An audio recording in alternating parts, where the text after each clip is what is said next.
Eesti Rahva Autokool.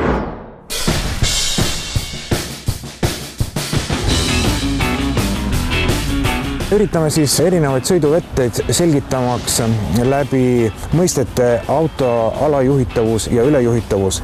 Teada on, et esavealane auto käitub alajuhitavana ehk libisema hakkamisel kipub sõitma nina ees ehk siis esiratastel kaob pidamine, tagaveolisel autol kaob tagaratastel pidamine, tema muutub ülejuhitavaks ja neljaveoline siis vaatame, kuidas tema käitub ja katsume selgeks saada need elementaarsed sõiduvõtted, kuidas peaks käituma siis libedale sattudes.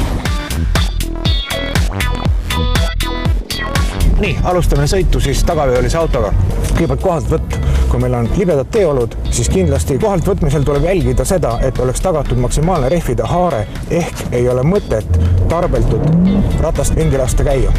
Et ikkagi tunnetada seda pidamise kohta, kus rehvil on maksimaalne pidamine, see tagab auto parima kiirendusvõimaluse. Nii nagu öeldud, proovime ka siin ikkagi algul tabada seda auto pidamise piiri.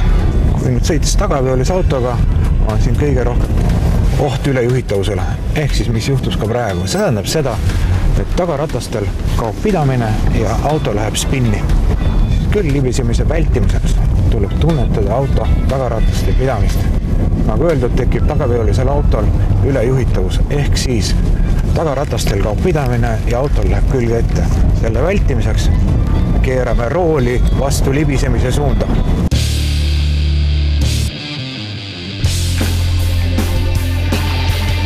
Oluline on ka see, et me auto libisedes, libisema hakkamisel ei teeks järske liigutusi gaasijalaga.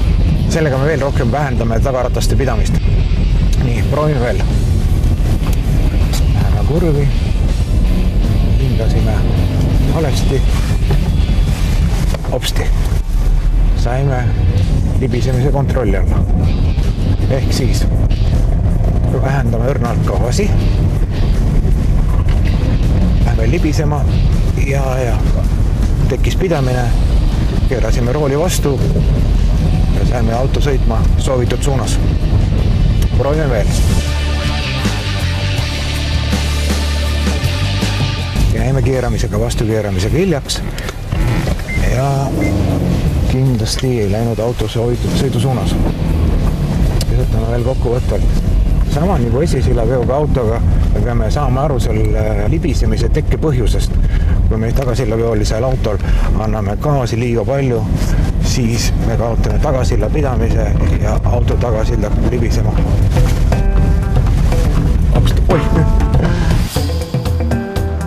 Kui olete hinnanud sõidukiirust valesti, siis tekib libisemine ja auto muutub juhitamatuks. Selleks, et auto liikumine kontrolli alla saada, tuleb taastada tagarataste haarduvust teega. Seejärel taastub autos sõidusuund. Manuaalkäigukasti korral on võimalus lahutada ka sidur, mis aitab taastada tagarataste haarduvuse teel. Kui pidamine on taastatud, siis lisage sujuvalt gaasi. Üldine reegel on, et kui auto saba läheb libisema, siis tuleb keerata rooli vastu ehk libisemise suunas.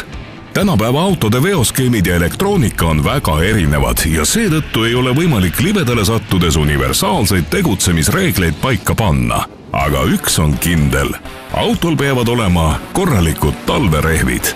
Iga juht peaks oma auto libedal käitumist hästi tundma õppima. Selleks on vaja teha vastavatel radadel libedasõidu harjutusi. Tagaveolise autona oli meil täna kasutada Toyota GT86 mudel. Loomulikult parema ülevaate saamiseks selle auto sõiduomadustest olid meil veojõu ja stabiilsuskontroll välja lülitatud ja autol olid korralikud talverehvid.